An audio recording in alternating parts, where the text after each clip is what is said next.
দর্শক, রোমানিয়ার ক্লোজ নাফকা থেকে যুক্ত করছি আমি তোফায়েল আহমেদ। কে কোথায় দেখছেন অবশ্যই কমেন্টে জানাবেন। দর্শক, দেখতে পাচ্ছেন এটি হলো একটি সাইকেল লাইনের, আর পাশে কিন্তু একটি নদী রয়েছে বয়ে যাওয়া। আর ঠিক ফুলগুলো এমনভাবে লাগিয়েছে, ফুলগুলো এমনভাবে ফুটে উঠেছে যেন দেখতে অসাধারণ লাগছে। দর্শক, একটি অসাধারণ মনোমুগ্ধকর দৃশ্য আপনাদের দেখাচ্ছি। কে কোথায় থেকে দেখছেন অবশ্যই কমেন্টে আমাদের সাথে যুক্ত হবেন।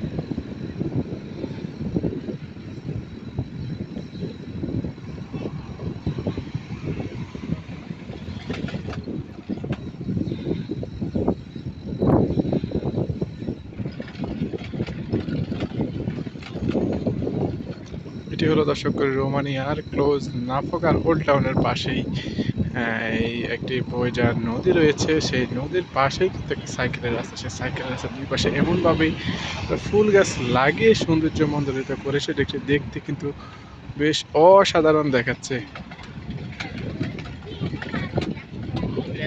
দেখতে পাচ্ছেন মানুষ কিন্তু এখন কিন্তু বিকেল বেলায় বেশ মানুষ ভিড় জমাচ্ছে। এছাড়াও কিন্তু যে বন্ধের দিনে কিন্তু মানুষ আরো বেশি ভিড় জমান এই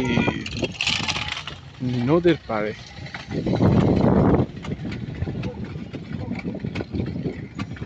দর্শক, আবারও জানিয়ে রাখতে চাই আপনাদের কিন্তু যুক্ত করেছি রোমানিয়ার ক্লোজ নাভোকা থেকে। কে কোথা থেকে দেখছেন অবশ্যই কমেন্টে জানাবেন, আমরা কমেন্টের উত্তর দেওয়ার চেষ্টা করব।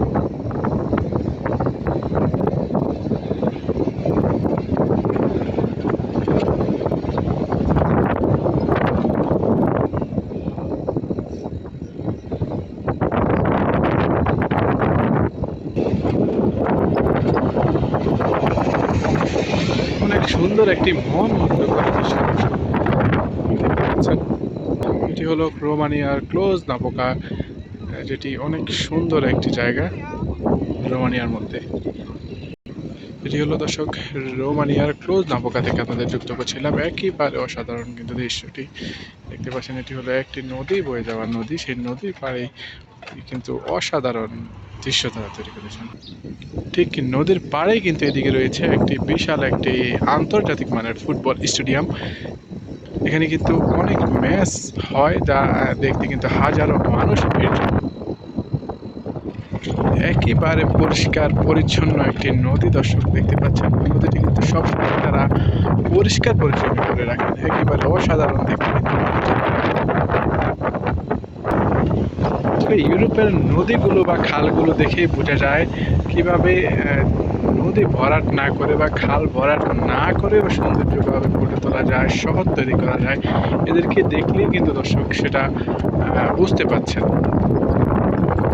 দর্শক, এখানে কিন্তু বেশ কিছু মানুষ ঘুরতে আসেন এবং বিকেলবেলায় এখানে অনেক ভিড় জমে। দর্শক, আজ এই পর্যন্ত, আবারও হাজির হব কোনো ভিডিও নিয়ে। ততক্ষণে আপনার কমেন্টে লিখে দিন। ভালো থাকবেন, আল্লাহ হাফেজ।